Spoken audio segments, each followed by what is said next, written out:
ఒక మాట అండి, 50 నుండి 60 సంవత్సరాల వయసు వచ్చిన తర్వాత మన బాధ్యతలన్నీ అయిపోయాయి అనుకోకండి.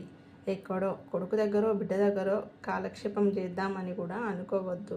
అలా చేయడం వల్ల మనసుకి ఎక్కడో ఒక చోట బాధ అనేది కలుగుతుందండి. వాళ్ళు ఏదన్నా ఒక మాట అన్నా మనసు చాలా నొప్పించుకుంటుంది. ఇకనైనా మన కోసం మనం బ్రతికి దానికి డబ్బులని కూడబెట్టుకోవాలండి. మనకు చేతగానప్పుడు మనం ఆ డబ్బుతో ఎవరితోనైనా సేవ చేయించుకోగలం. ఆసుపత్రి ఖర్చులకైనా ఆ డబ్బు అవసరం అవుతుందండి. ఓకేనా ఫ్రెండ్స్?